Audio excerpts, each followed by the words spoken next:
بسم الله الرحمن الرحيم. الحمد لله الذي خلق السماوات والأرض وجعل الظلمات والنور ثم الذين كفروا بربهم يعدلون. هو الذي خلقكم من طين ثم قضى أجلا وأجل مسمى عنده ثم أنتم تمترون. وهو الله في السماوات وفي الأرض يعلم سركم وجهركم ويعلم ما تكسبون. وما تأتيهم من آية من آيات ربهم إلا كانوا عنها معرضين. فقد كذبوا بالحق لما جاءهم فسوف يأتيهم أنباء ما كانوا به يستهزئون. ألم يروا كم أهلكنا من قبلهم من قرن مكناهم في الأرض ما لم نمكن لكم وأرسلنا السماء عليهم مدرارا وجعلنا الأنهار تجري من تحتهم فأهلكناهم بذنوبهم وأنشأنا من بعدهم قرنا آخرين. ولو نزلنا عليك كتابا في قرطاس فلمسوه بأيديهم لقال الذين كفروا إن هذا إلا سحر مبين. وقالوا لولا أنزل عليه ملك ولو أنزلنا ملكا لقضي الأمر ثم لا ينظرون. ولو جعلناه ملكا لجعلناه رجلا وللبسنا عليهم ما يلبسون. ولقد استهزئ برسل من قبلك فحاق بالذين سخروا منهم ما كانوا به يستهزئون. قل سيروا في الأرض ثم انظروا كيف كان عاقبة المكذبين. قل لمن ما في السماوات والأرض قل لله كتب على نفسه الرحمة ليجمعنكم إلى يوم القيامة لا ريب فيه الذين خسروا أنفسهم فهم لا يؤمنون. وله ما سكن في الليل والنهار وهو السميع العليم. قل أغير الله أتخذ وليا فاطر السماوات والأرض وهو يطعم ولا يطعم. قل إني أمرت أن أكون أول من أسلم ولا تكونن من المشركين. قل إني أخاف إن عصيت ربي عذاب يوم عظيم. من يصرف عنه يومئذ فقد رحمه وذلك الفوز المبين. وإن يمسسك الله بضر فلا كاشف له إلا هو وإن يمسسك بخير فهو على كل شيء قدير. وهو القاهر فوق عباده وهو الحكيم الخبير. قل أي شيء أكبر شهادة قل الله شهيد بيني وبينكم وأوحي إلي هذا القرآن لأنذركم به ومن بلغ أئنكم لتشهدون أن مع الله آلهة أخرى قل لا أشهد. قل إنما هو إله واحد وإنني بريء مما تشركون. الذين آتيناهم الكتاب يعرفونه كما يعرفون أبناءهم الذين خسروا أنفسهم فهم لا يؤمنون. ومن أظلم ممن افترى على الله كذبا أو كذب بآياته إنه لا يفلح الظالمون. ويوم نحشرهم جميعا ثم نقول للذين أشركوا أين شركاؤكم الذين كنتم تزعمون ثم لم تكن فتنتهم إلا أن قالوا والله ربنا ما كنا مشركين انظر كيف كذبوا على أنفسهم وضل عنهم ما كانوا يفترون ومنهم من يستمع إليك وجعلنا على قلوبهم أكنة أن يفقهوه وفي آذانهم وقرا وإن يروا كل آية لا يؤمنوا بها حتى إذا جاءوك يجادلونك يقول الذين كفروا إن هذا إلا أساطير الأولين وهم ينهون عنه وينأون عنه وإن يهلكون إلا أنفسهم وما يشعرون ولو ترى إذ وقفوا على النار فقالوا يا ليتنا نرد ولا نكذب بآيات ربنا ونكون من المؤمنين بل بدا لهم ما كانوا يخفون من قبل ولو ردوا لعادوا لما نهوا عنه وإنهم لكاذبون وقالوا إن هي إلا حياتنا الدنيا وما نحن بمبعوثين ولو ترى إذ وقفوا على ربهم قال أليس هذا بالحق قالوا بلى وربنا قال فذوقوا العذاب بما كنتم تكفرون قد خسر الذين كذبوا بلقاء الله حتى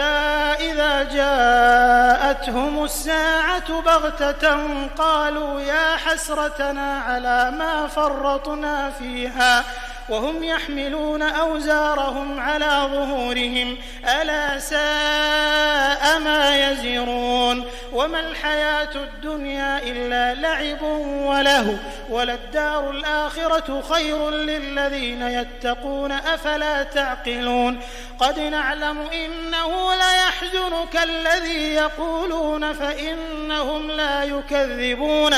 فإنهم لا يكذبونك ولكن الظالمين بآيات الله يجحدون ولقد كذبت رسل من قبلك فصبروا على ما كذبوا وأوذوا حتى أتاهم نصرنا ولا مبدل لكلمات الله ولقد جاءك من نبأ المرسلين وإن كان كبر عليك إعراضهم فإن استطعت أن تبتغي نفقا في الأرض أو سلما في السماء فتأتيهم بآية ولو شاء الله لجمعهم على الهدى فلا تكونن من الجاهلين إنما يستجيب الذين يسمعون والموتى يبعثهم الله ثم إليه يرجعون وقالوا لولا نزل عليه آية من ربه قل إن الله قادر على أن ينزل آية ولكن أكثرهم لا يعلمون وما من دابة في الأرض ولا طائر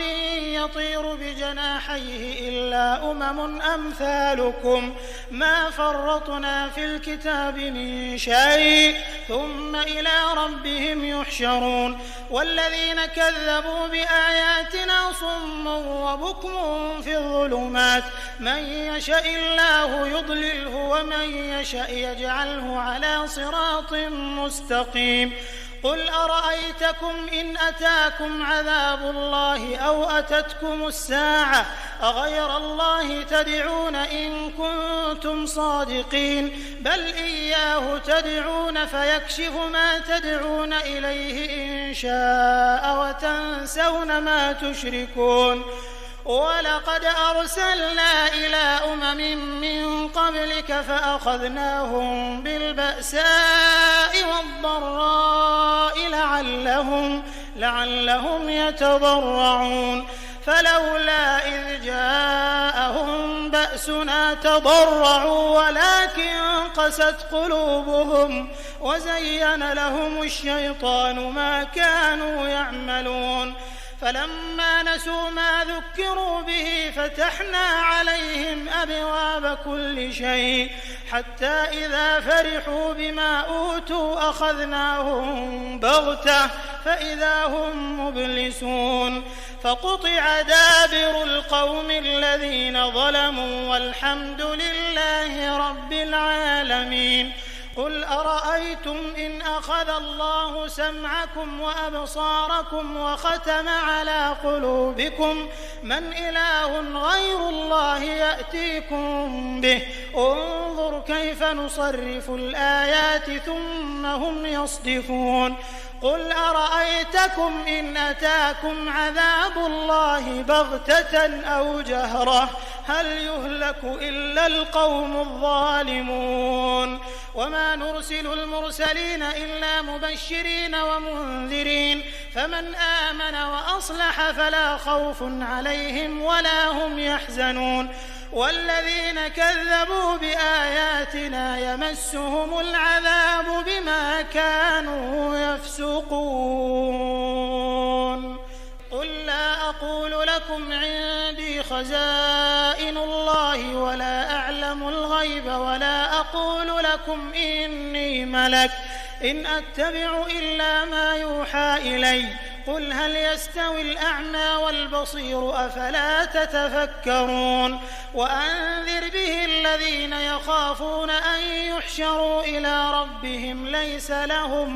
ليس لهم من دونه ولي ولا شفيع لعلهم يتقون. ولا تطرد الذين يدعون ربهم بالغداة والعشي يريدون وجهه ما عليك من حسابهم من شيء وما من حسابك عليهم من شيء فتطردهم فتكون من الظالمين. وكذلك فتنا بعضهم ببعض ليقولوا أهؤلاء من الله عليهم من بيننا أليس الله بأعلم بالشاكرين. وإذا جاءك الذين يؤمنون بآياتنا فقل سلام عليكم كتب ربكم على نفسه الرحمة أنه من عمل منكم سوءا بجهالة ثم تاب من بعده وأصلح فأنه غفور رحيم. وكذلك نفصل الآيات ولتستبين سبيل المجرمين. قل إني نهيت أن أعبد الذين تدعون من دون الله قل لا أتبع أهواءكم قد ضللت إذا وما أنا من المهتدين. قل إني على بينة من ربي وكذبتم به ما عندي ما تستعجلون به إن الحكم إلا لله يقص الحق وهو خير الفاصلين. قل لو أن عندي ما تستعجلون به لقضي الأمر بيني وبينكم والله أعلم بالظالمين. وعنده مفاتح الغيب لا يعلمها إلا هو ويعلم ما في البر والبحر وما تسقط من ورقة إلا يعلمها ولا حبة في ظلمات الأرض ولا رطب ولا يابس إلا في كتاب مبين. وهو الذي يتوفاكم بالليل ويعلم ما جرحتم بالنهار ثم يبعثكم فيه ليقضى أجل مسمى ثم إليه مرجعكم ثم ينبئكم بما كنتم تعملون. وهو القاهر فوق عباده ويرسل عليكم حفظة حتى إذا جاء أحدكم الموت توفته رسلنا وهم لا يفرطون ثم ردوا إلى الله مولاهم الحق ألا له الحكم وهو أسرع الحاسبين. قل من ينجيكم من ظلمات البر والبحر تدعونه تضرعا وخفية لئن أنجانا من هذه لنكونن من الشاكرين قل الله ينجيكم منها ومن كل كرب ثم أنتم تشركون قل هو القادر على أن يبعث عليكم عذابا من فوقكم أو من تحت أرجلكم أو يلبسكم شيعا ويذيق بعضكم بأس بعض انظر كيف نصرف الآيات لعلهم يفقهون وكذب به قومك وهو الحق قل لست عليكم بوكيل لكل نبأ مستقر وسوف تعلمون وإذا رأيت الذين يخوضون في آياتنا فأعرض عنهم حتى يخوضوا في حديث غيره وإما ينسينك الشيطان فلا تقعد بعد الذكرى مع القوم الظالمين وما على الذين يتقون من حسابهم من شيء ولكن ذكرى لعلهم يتقون وذر الذين اتخذوا دينهم لعبا ولهوا وغرتهم الحياة الدنيا وذكر به أن تبسل نفس بما كسبت ليس لها من دون الله ولي ولا شفيع وإن تعدل كل عدل لا يؤخذ منها أولئك الذين أبسلوا بما كسبوا لهم شراب من حميم وعذاب أليم بما كانوا يكفرون قل أندعو من دون الله ما لا ينفعنا ولا يضرنا ونرد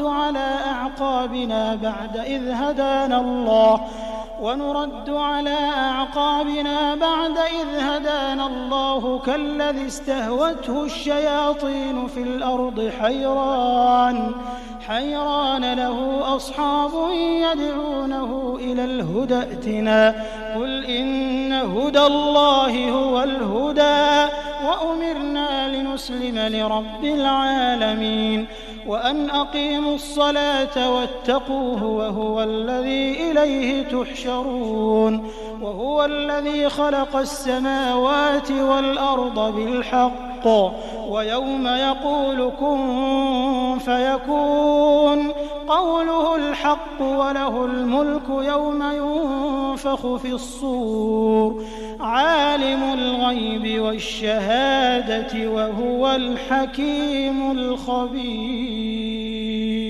وإذ قال إبراهيم لأبيه آزر أتتخذ أصناما آلهة إني أراك وقومك في ضلال مبين وكذلك نري إبراهيم ملكوت السماوات والأرض وليكون من الموقنين فلما جن عليه الليل رأى كوكبا قال هذا ربي فلما أفل قال لا أحب الآفلين فلما رأى القمر بازغا قال هذا ربي فلما أفل قال لئن لم يهدني ربي لأكونن من القوم الضالين فلما رأى الشمس بازغة قال هذا ربي هذا أكبر فلما أفلت قال يا قوم إني بريء مما تشركون إني وجهت وجهي للذي فطر السماوات والأرض حنيفا وما أنا من المشركين وحاجه قومه قال أتحاجوني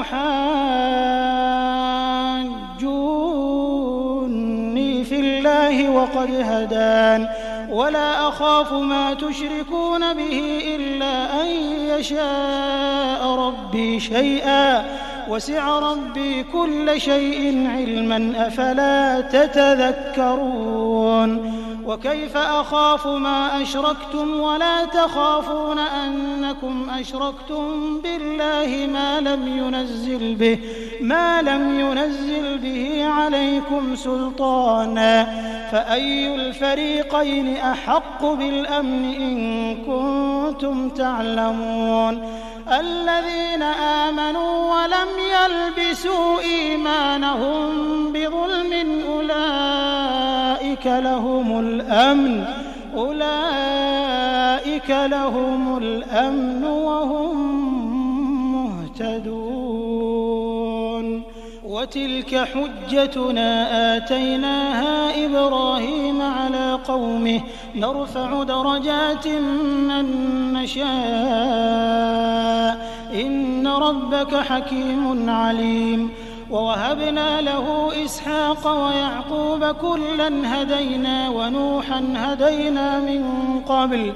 ومن ذريته داود وسليمان وأيوب ويوسف وموسى وهارون وكذلك نجزي المحسنين وزكريا ويحيى وعيسى وإلياس كل من الصالحين وإسماعيل واليسع ويونس ولوطا وكلا فضلنا على العالمين ومن آبائهم وذرياتهم وإخوانهم واجتبيناهم وهديناهم إلى صراط مستقيم ذلك هدى الله يهدي به من يشاء من عباده ولو أشركوا لحبط عنهم ما كانوا يعملون أولئك الذين آتيناهم الكتاب والحكم والنبوة فإن يكفر بها هؤلاء فقد وكلنا بها قوما ليسوا بها بكافرين أولئك الذين هدى الله فبهداه مقتده قل لا أسألكم عليه أجرا إن هو إلا ذكرى للعالمين وما قدروا الله حق قدره إذ قالوا ما أنزل الله على بشر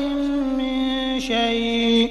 قل من أنزل الكتاب الذي جاء به موسى نورا وهدى للناس تجعلونه قراطيس تبدونها وتخفون كثيرا وعلمتم ما لم تعلموا أنتم ولا آباؤكم قل الله ثم ذرهم في خوضهم يلعبون وهذا كتاب أنزلناه مبارك مصدق الذي بين يديه ولتنذر أم القرى ومن حولها والذين يؤمنون بالآخرة يؤمنون به وهم على صلاتهم يحافظون ومن أظلم ممن افترى على الله كذبا أو قال أوحي إلي ولم يوح إليه شيء ومن قال سأنزل مثل ما أنزل الله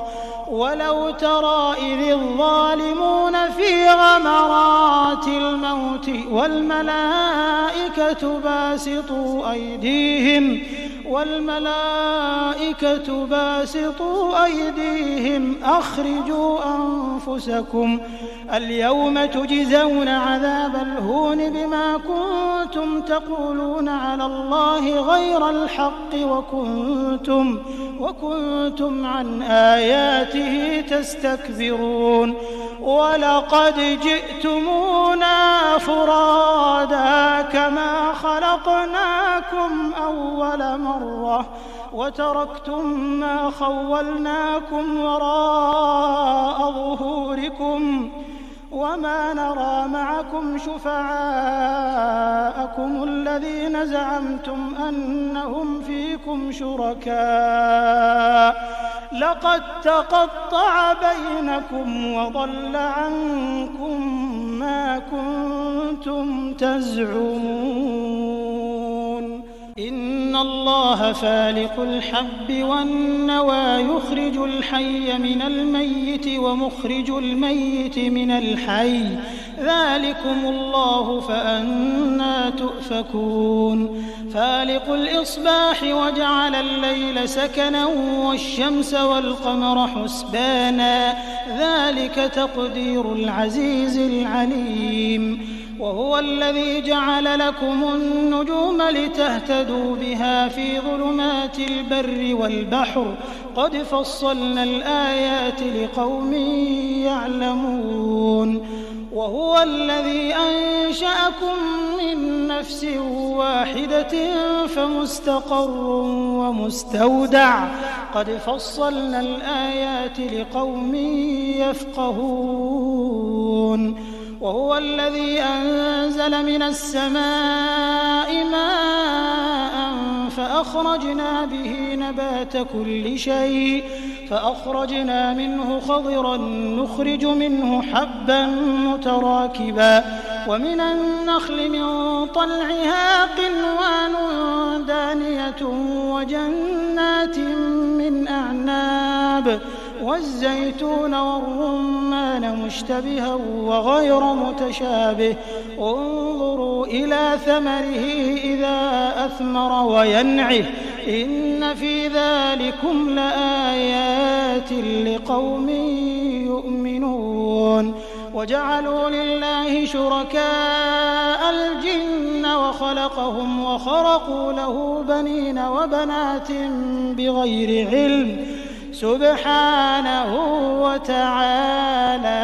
عما يصفون بديع السماوات والأرض أنى يكون له ولد ولم تكن له صاحبة وخلق كل شيء وهو بكل شيء عليم ذلكم الله ربكم لا إله إلا هو خالق كل شيء فاعبدوه وهو على كل شيء وكيل لا تدركه الأبصار وهو يدرك الأبصار وهو اللطيف الخبير قد جاءكم بصائر من ربكم فمن أبصر فلنفسه ومن عمي فعليها وما أنا عليكم بحفيظ وكذلك نصرف الآيات وليقولوا درست ولنبينه لقوم يعلمون اتبع ما أوحي إليك من ربك لا إله إلا هو وأعرض عن المشركين ولو شاء الله ما أشركوا وما جعلناك عليهم حفيظا وما أنت عليهم بوكيل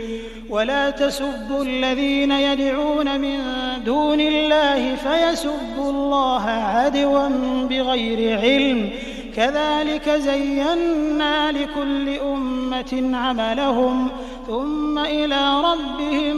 مرجعهم فينبئهم بما كانوا يعملون وأقسموا بالله جهد أيمانهم لئن جاءتهم آية ليؤمنن بها قل إنما الآيات عند الله وما يشعركم أنها إذا جاءت لا يؤمنون ونقلب أفئدتهم وأبصارهم كما لم يؤمنوا به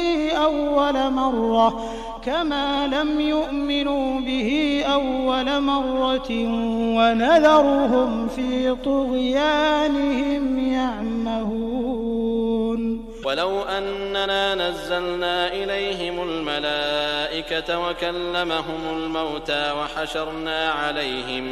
وحشرنا عليهم كل شيء قبلا ما كانوا ليؤمنوا إلا أن يشاء الله ولكن أكثرهم يجهلون. وكذلك جعلنا لكل نبي عدوا شياطين الإنس والجن يوحي بعضهم إلى بعض زخرف القول غرورا ولو شاء ربك ما فعلوه فذرهم وما يفترون. ولتصغى إليه أفئدة الذين لا يؤمنون بالآخرة وليرضوه وليقترفوا ما هم مقترفون. أفغير الله أبتغي حكما وهو الذي أنزل إليكم الكتاب مفصلا والذين آتيناهم الكتاب يعلمون أنه منزل من ربك بالحق فلا تكونن من الممترين.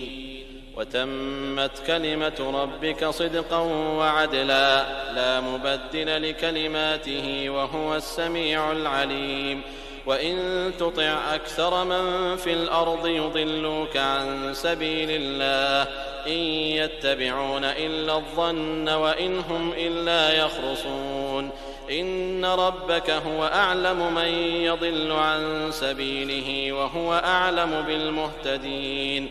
فكلوا مما ذكر اسم الله عليه إن كنتم بآياته مؤمنين. وما لكم ألا تأكلوا مما ذكر اسم الله عليه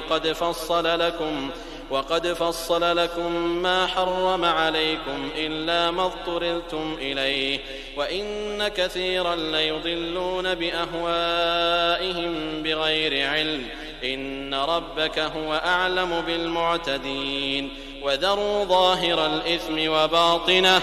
إن الذين يكسبون الإثم سيجزون بما كانوا يقترفون. ولا تأكلوا مما لم يذكر اسم الله عليه وإنه لفسق وإن الشياطين ليوحون إلى أوليائهم ليجادلوكم وإن أطعتموهم إنكم لمشركون. أومن كان ميتا فأحييناه وجعلنا له نورا يمشي به في الناس كمن مثله في الظلمات ليس بخارج منها كذلك زين للكافرين ما كانوا يعملون. وكذلك جعلنا في كل قرية أكابر مجرميها ليمكروا فيها وما يمكرون إلا بأنفسهم وما يشعرون. وإذا جاءتهم آية قالوا لن نؤمن حتى نؤتى مثل ما أوتي رسل الله الله أعلم حيث يجعل رسالته سيصيب الذين أجرموا صغار عند الله وعذاب شديد بما كانوا يمكرون. فمن يرد الله أن يهديه يشرح صدره للإسلام ومن يرد أن يضله يجعل صدره ضيقا حرجا كأنما يصعد في السماء كذلك يجعل الله الرجس على الذين لا يؤمنون. وهذا صراط ربك مستقيما قد فصلنا الآيات لقوم يذكرون. لهم دار السلام عند ربهم وهو وليهم بما كانوا يعملون. ويوم يحشرهم جميعا يا معشر الجن قد استكثرتم من الإنس وقال أولياؤهم من الإنس والإنس ربنا استمتع بعضنا ببعض وبلغنا أجلنا الذي أجلت لنا قال النار مثواكم خالدين فيها إلا ما شاء الله إن ربك حكيم عليم وكذلك نولي بعض الظالمين بعضا بما كانوا يكسبون يا معشر الجن والإنس ألم يأتكم رسل منكم يقصون عليكم آياتي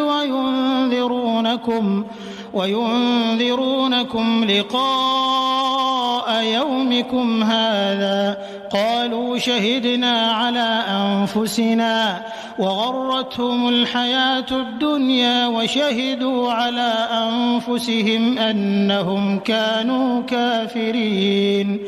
ذلك أن لم يكن ربك مهلك القرى بظلم وأهلها غافلون ولكل درجات مما عملوا وما ربك بغافل عما يعملون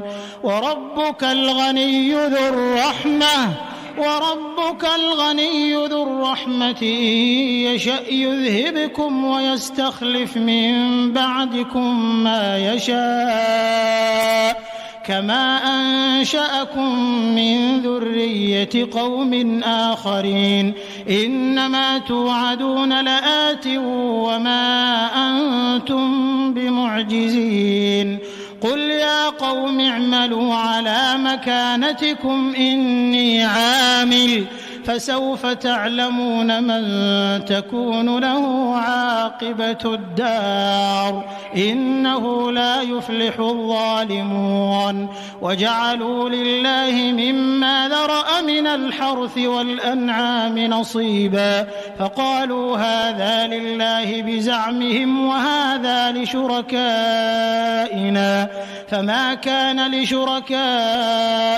فلا يصل إلى الله وما كان لله فهو يصل إلى شركائهم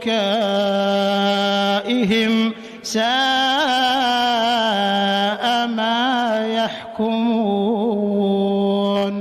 وكذلك زين لكثير من المشركين قتل أولادهم شركاؤهم ليردوهم وليلبسوا عليهم دينهم ولو شاء الله ما فعلوه فذرهم وما يفترون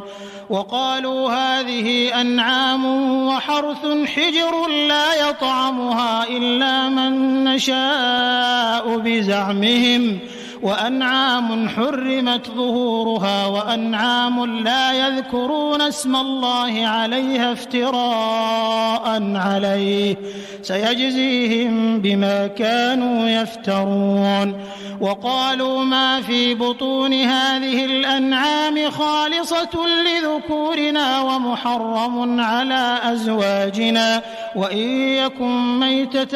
فهم فيه شركاء سيجزيهم وصفهم إنه حكيم عليم قد خسر الذين قتلوا أولادهم سفها بغير علم وحرموا ما رزقهم الله افتراء على الله قد ضلوا وما كانوا مهتدين وهو الذي أنشأ جنات معروشات وغير معروشات والنخل والزرع مختلفا أكله والزيتون والرمان متشابها وغير متشابه كلوا من ثمره إذا أثمر وآتوا حقه يوم حصاده ولا تسرفوا إنه لا يحب المسرفين ومن الأنعام حمولة وفرشا كلوا مما رزقكم الله ولا تتبعوا خطوات الشيطان إنه لكم عدو مبين 8 أزواج من الضأن 2 ومن المعز 2 قل الذكرين حرم أم الأنثيين أما اشتملت عليه أرحام الأنثيين نبئوني بعلم إن كنتم صادقين ومن الإبل 2 ومن البقر 2 قل الذكرين حرم أم الأنثيين أما اشتملت عليه أرحام الأنثيين أم كنتم شهداء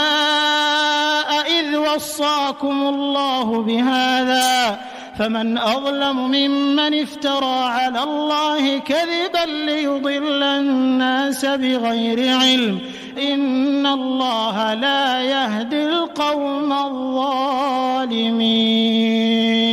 قل لا أجد فيما أوحي إلي محرما على طاعم يطعمه إلا أن يكون ميتة أو دما مسفوحا أو لحم خنزير فإنه رجس أو فسقا أهل لغير الله به فمن اضطر غير باغ ولا عاد فإن ربك غفور رحيم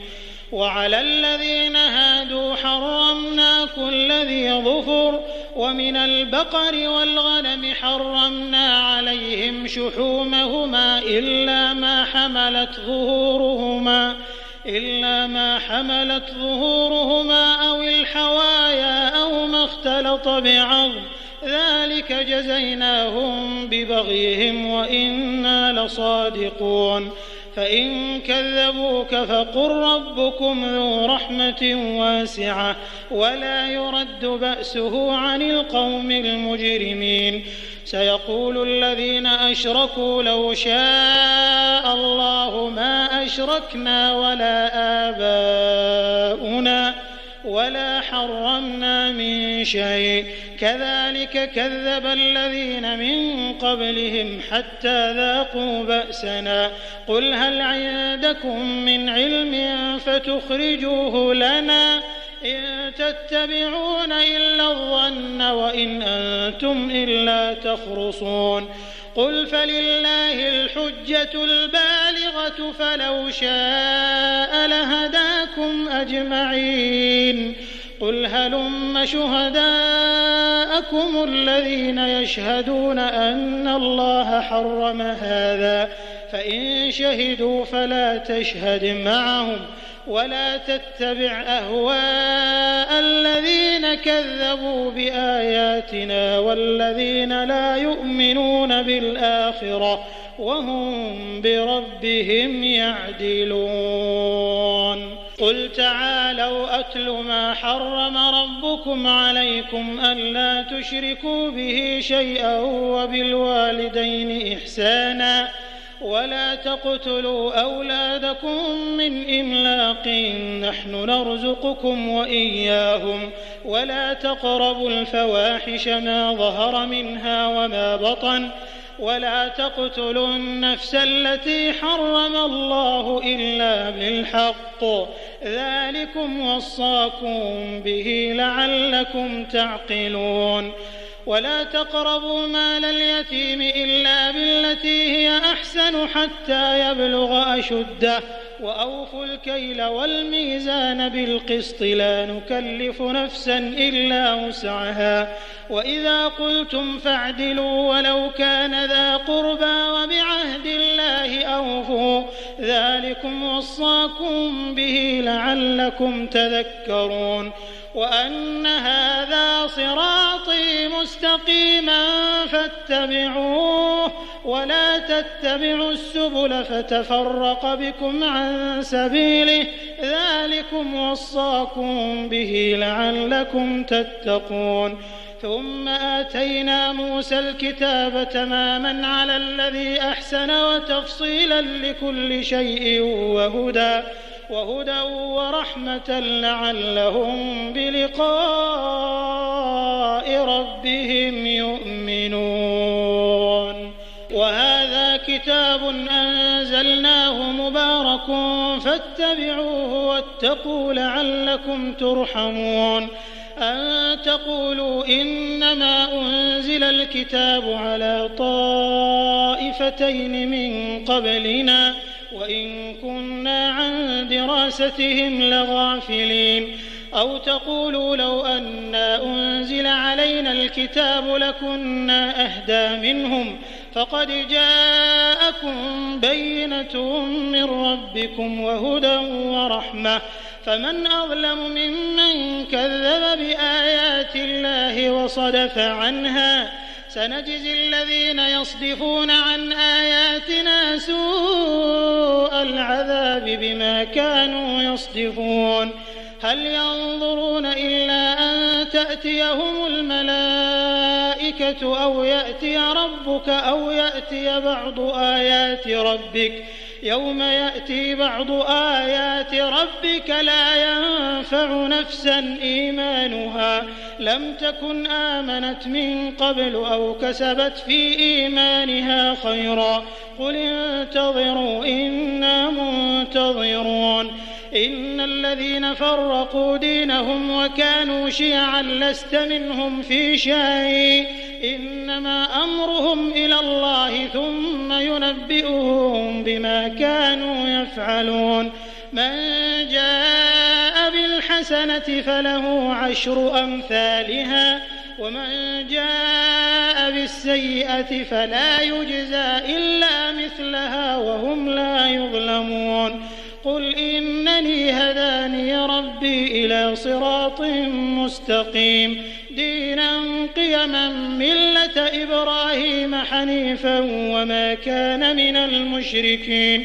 قل إن صلاتي ونسكي ومحياي ومماتي لله رب العالمين لا شريك له وبذلك أمرت وأنا أول المسلمين. قل أغير الله أبغي ربا وهو رب كل شيء ولا تكسب كل نفس إلا عليها ولا تزر وازرة وزر أخرى ثم إلى ربكم مرجعكم فينبئكم بما كنتم فيه تختلفون.